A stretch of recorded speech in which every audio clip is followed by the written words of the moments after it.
Mungkin teman-teman pernah dengar penjelasan dari Ustadz Abdul Somad.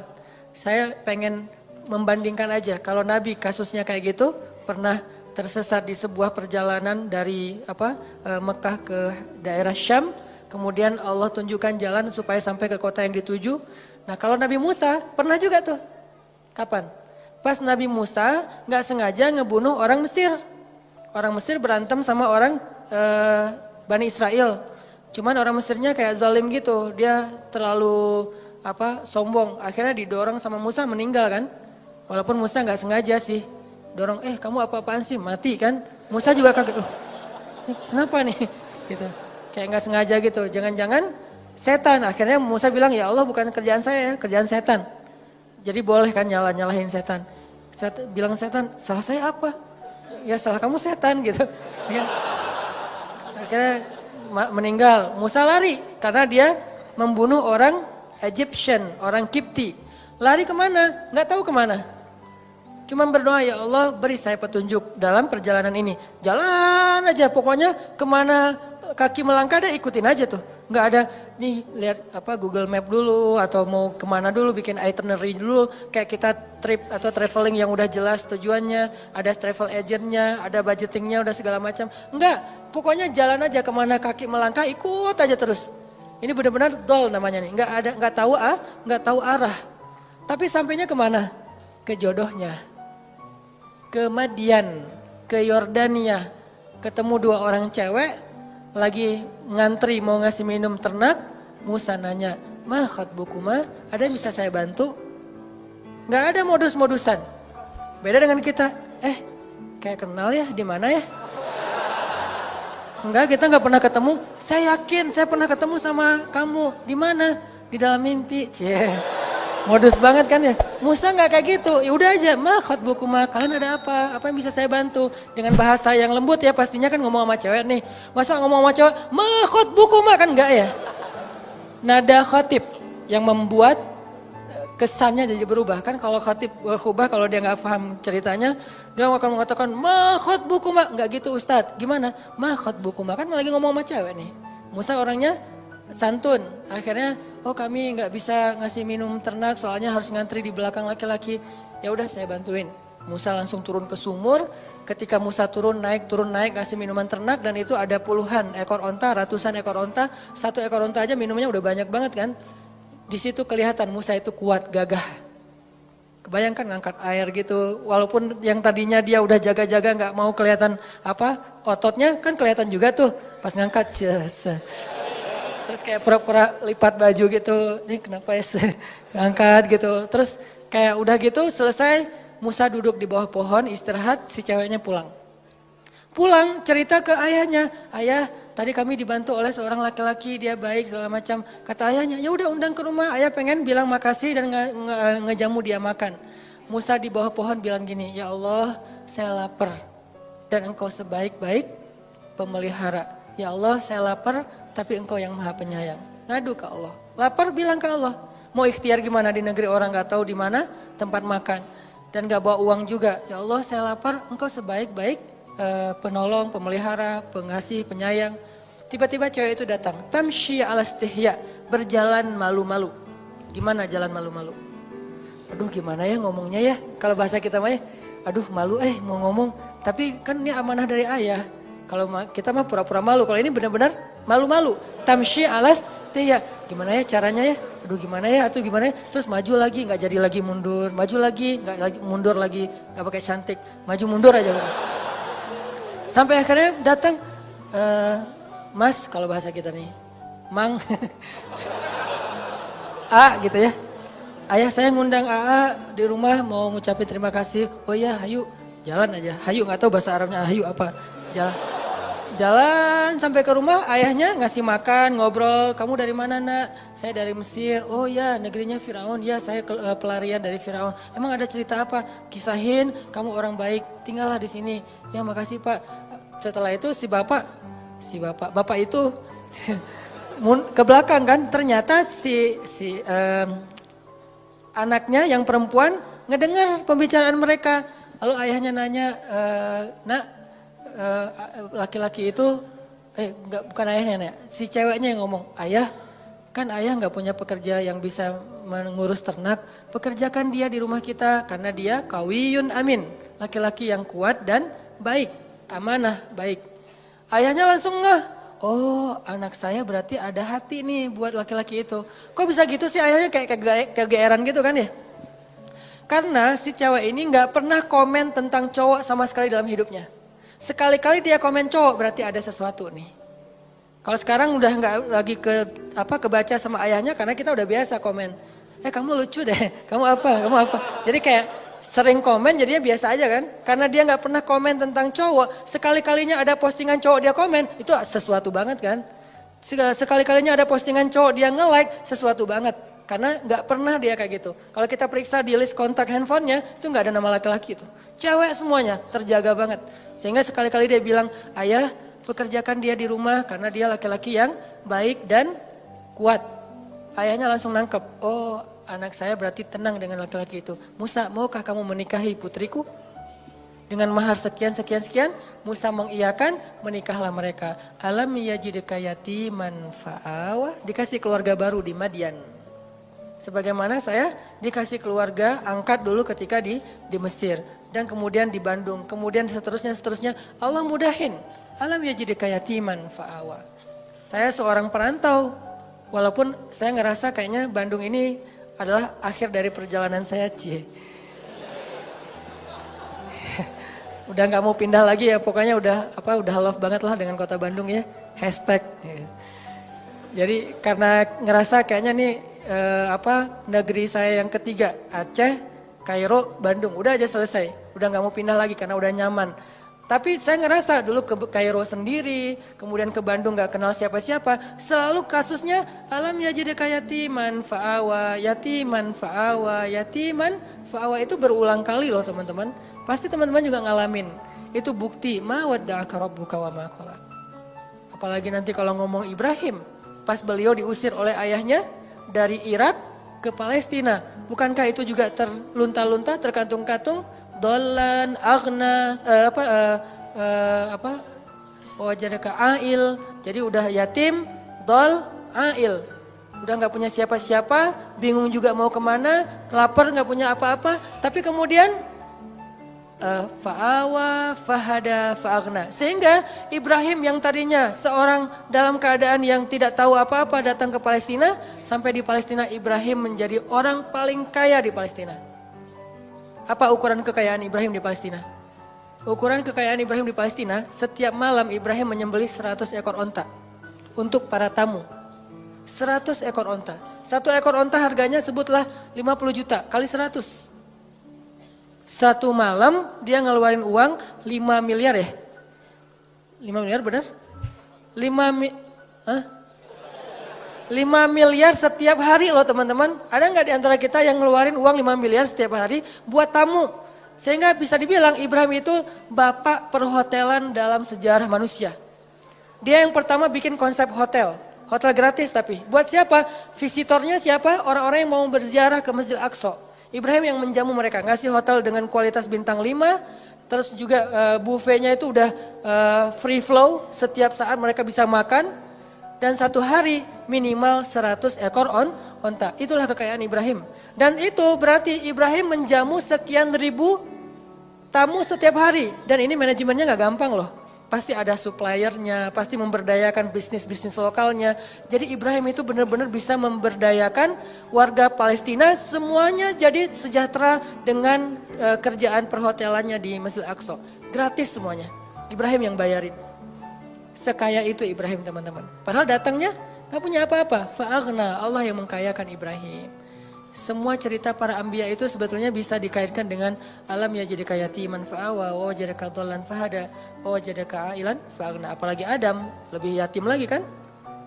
Jatuh dari langit, gak punya siapa-siapa. Satu-satunya yang dia punya itu juga gak tahu di mana. Kekasihnya Hawa. Bagaimana caranya?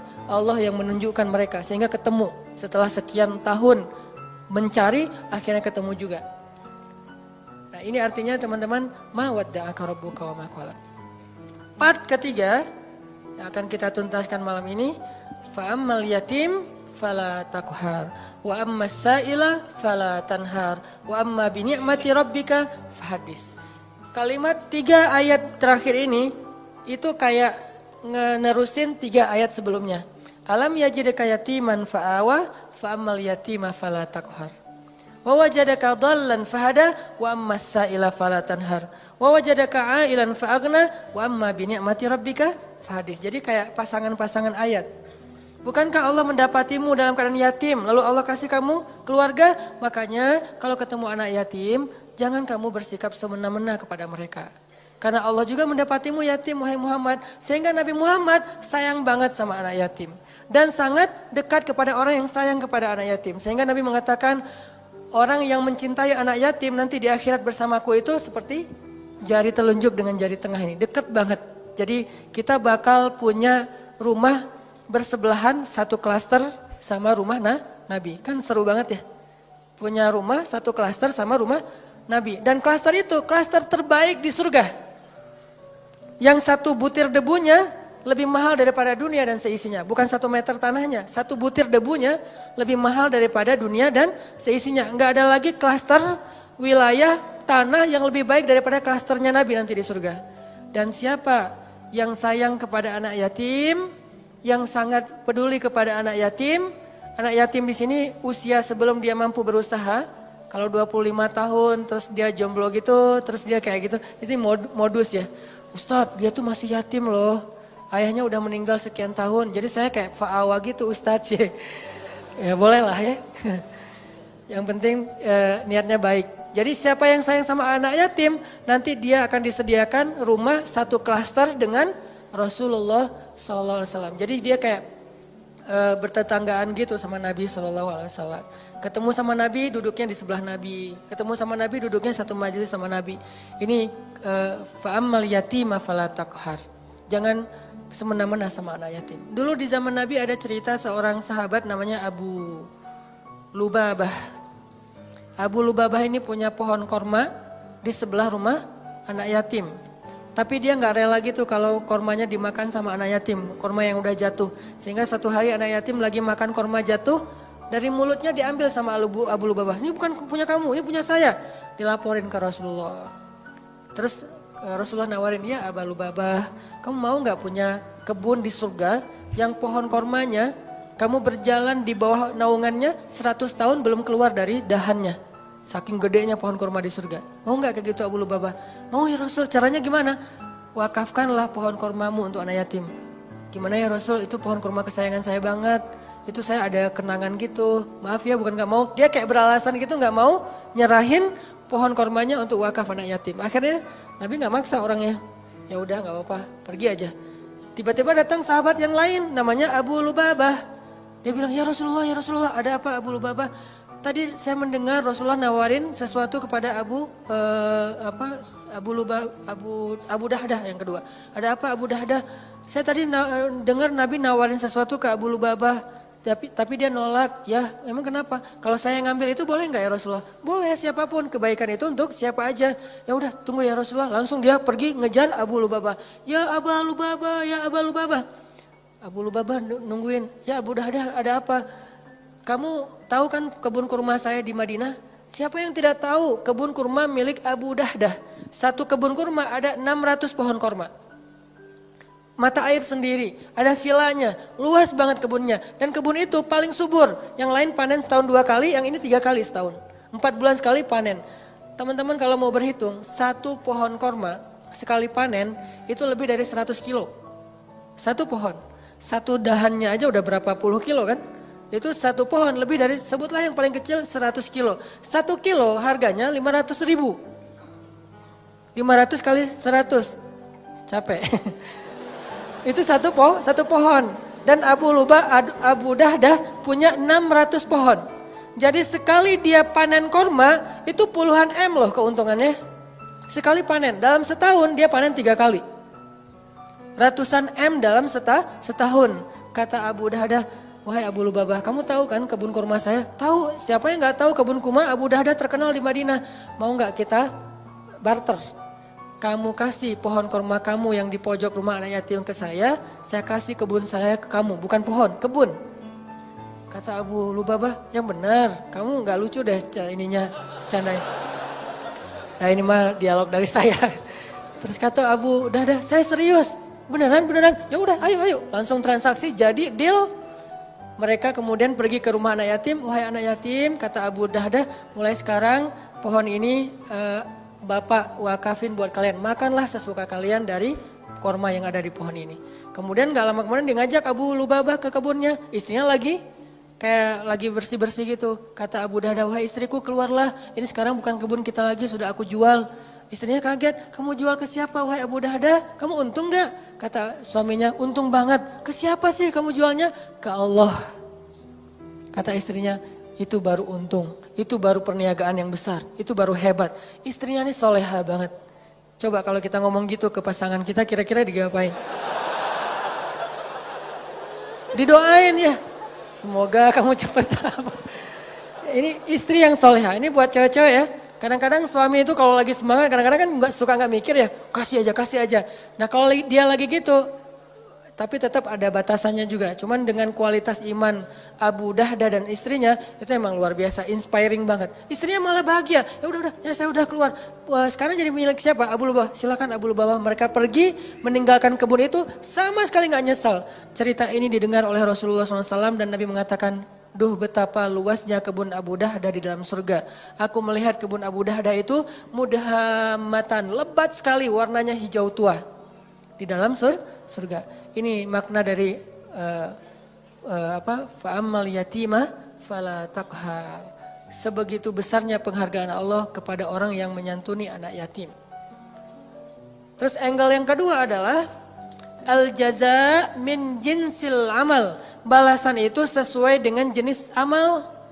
Jadi kalau dia pengen dapat fa'awa, alam yajidka yatiman fa'awa, pengen dapat itu, maka caranya fa'ammal yatima fala taqhar. Siapa yang menyantuni anak yatim, Allah santuni. Siapa yang menaungi anak yatim, Allah naungi. Siapa yang meringankan hajat anak yatim, Allah ringankan hajatnya. Al jaza min jinsil amal, itu berlaku di surat Ad-Duha. Jadi itu bukan kaidah fikih akal-akalannya ulama. Karena ulama ketika membuat sebuah rumusan fikih atau persepsi fikih itu berlandaskan pemahaman mereka terhadap ayat dan hadis kan. Ayatnya salah satunya fa'ammal yatim fala taqhar. Hasilnya alam yajidka yatiman fa'awa. Wa ammas sa'il fala tanhar. Kalau ada orang yang nanya, karena ada dua tafsir nih. Ada yang bilang sa'il di sini orang yang meminta pertolongan, ada yang bilang sa'il di sini orang yang nanya jalan. Kalau ada yang nanya jalan ke kamu, lalu kamu menunjukkan jalannya, maka Allah juga akan wa wajadaka dhallan fahada. Makin sering kita ngebantu orang untuk menemukan jalan, makin sering kita dengerin curhat teman kita, makin sayang Allah untuk dengerin curhat kita. Maka sabarlah mendengar curhat temannya. Walaupun kadang-kadang emang capek sih, tapi sabarlah. Latihlah mendengar curhat teman, sehingga kita jadi seorang suami yang mau mendengar curhat istri. Nanti ketika kita udah nikah, Neng mau cerita, apa? Kayak semangat gitu kan ya. Iya tadi ada cerita sama teman-teman gini-gini. Kita jadi pendengar yang baik, bukan langsung kita patahkan. Kenapa? Karena udah terbiasa di kos-kosan jadi tempat curhatnya teman-teman sekos-kosan. Sampai ibu kos juga curhatnya ke kita gitu. Iya itu yang kamar sebelah suka telat aja bayar kos-kosan. Ya Bu, saya juga gitu ya Bu. Kamu gak apa-apa soalnya kamu udah dengerin curhat. Ya pokoknya jadi orang yang wa masaila fala tanhar. Jadi kalau ada orang yang nanya ke kita, minta pertolongan ke kita berusaha untuk membantu dia, Allah juga akan berusaha membantu kita. Contohnya Nabi SAW. Nabi itu kalau ada yang minta tolong gak pernah nolak. Kalau beliau gak bisa nolong sendiri, beliau akan cari orang untuk nolong dia baru ditinggalin. Jadi gak ada yang datang langsung Nabi, maaf ya gak bisa. Mungkin kita gak bisa gitu-gitu amat lah ya, tapi berusaha. Gak semua kasus kita bisa ambil. Tapi ada satu dua yang kadang-kadang kita kayak berjuang banget. Ada banyak orang yang mengetuk pintu rumah kita, yang nelpon ke nomor kita, yang datang kepada kita minta tolong. Mungkin di antara sekian banyak, jangan semuanya ditolak. Harus ada satu dua yang kita ambil, entah kenapa pokoknya Allah yang pilihkan dia untuk kita. Terus kita coba tuntaskan hajat dia sampai selesai. Siapa yang meringankan hajat saudaranya di dunia, Allah ringankan hajat dia di dunia dan di akhirat. Balasannya bukan cuma di dunia, bahkan di akhirat. Sehingga ketika kita di akhirat nanti bingung di padang mahsyar itu kan perjalanan jauh banget ya. Kebayang gak sih dari sini ke Palestina itu jalan kaki? Kok Palestina Ustadz? Karena tempat berhisab itu adalah negeri Palestina. Ini salah satu keutamaan dari negeri Palestina itu adalah mim makanin qarib yang Allah sebutin di Al-Quran. Arti makanin qarib, tempat yang dekat itu adalah Palestina kata ulama tafsir. Sehingga nanti sidang Allah itu di Padang Mahsyar adanya di negeri Palestina. Negeri Palestina dari Indonesia jaraknya jauh, padahal buminya masih segini. Sedangkan bumi Mahsyar beribu-ribu kali lipat lebih besar daripada bumi ini. Berarti jaraknya ribuan kali lebih jauh daripada yang sekarang. Kita meninggal di Indonesia, dikuburin di Indonesia. Nanti ketika kita bangkit, kita harus jalan ke Palestina. Palestinanya udah berapa ribu kali lipat lebih jauh dari yang sekarang. Jalan kaki teman-teman. Gak ada petunjuk sama sekali. Arahnya sudah berganti, kiblat atau timur barat udah berubah. Gimana cara kita menemukan spot hisab?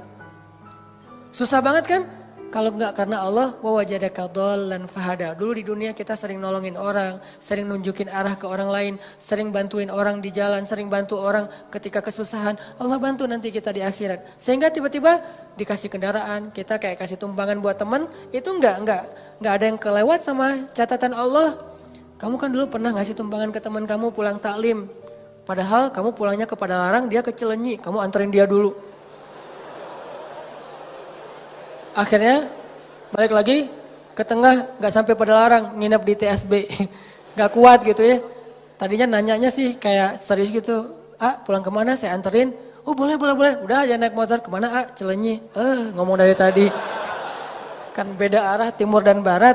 Nah kamu pernah ngelakuin itu di dunia, nanti di akhirat tiba-tiba Allah yang ngasih kita tumpangan. Dan tumpangan dari Allah sebaik-baik tumpangan kendaraan cahaya. Sehingga dari Indonesia ke Palestina itu hanya sekejap mata saja. Itu diantara makna dari hisab yang ringan, hisab yang mudah, dipercepat perjalanannya. Sementara yang lain masih kebingungan, ada yang jalan ke sana, ada yang jalan ke sana. Itu nggak ada yang arah loh, yang jelas arahnya. Jadi orang jalan itu acak aja tuh kemana-mana. Bisa ribuan tahun nggak sampai ke tempat hisab, belum dihisab tuh. Untuk sampai ke sana aja ribuan tahun. Kok malaikat gak ngasih tahu sih kalau kita salah jalan? Karena kita di dunia juga gak pernah ngasih tahu orang kalau dia salah jalan, dibiarin aja. Malah ada yang sengaja nyesatin lah gitu. Kalau mau jalan ke Dago lewat mana? Itu aja lewat ini nanti Gatot Subroto tembus aja ke Soekarno Hatta, udah gitu Buah Batu terus aja ke sana. Itu mah Banjaran ya. Nah ini artinya nanti pas kita nanya malaikat mau ke tempat hisab, tempat hisab, balik lagi aja ke belakang, kamu udah kejauhan. Tapi malaikat gak gitu-gitu juga sih. Paling-paling malaikat cuek ninggalin kita gitu, akhirnya kita terkatung-katung. Ini makna terkatung-katung. Istri kita bangkitnya bareng. Kenapa bangkitnya bareng? Karena kita pengen dikuburin satu liang lahat. Cinta sejati gitu kan, true love and endless love lah. Pas meninggal, wasiat aku pengen dikuburin sama kamu. Udah jadi kuburin satu liang lahat. Pas bangkit, noleh juga enggak teman-teman. Yauma yafirrul mar'u min akhihi wa ummihi wa abihi wa sahibatihi wa banihi likulli imri'in minhum yauma idzin sya'nun yughni. Kita bangkit bersebelahan tapi enggak noleh. Kok bisa gitu Ustaz, enggak kenal? Kenal tapi enggak peduli. Kok enggak peduli? Saking takutnya kita tentang nasib diri sendiri. Sampai diibaratkan hari itu kata Allah di surat Al-Muzammil, hari ketika seorang wildana syiba, seorang anak kecil aja tiba-tiba beruban saking stresnya dia. Tapi gak semua orang yang rambutnya beruban itu karena stres ya, sebagiannya doang. Kalau anak kecil sampai tiba-tiba beruban berarti kan stres banget tuh hari ya.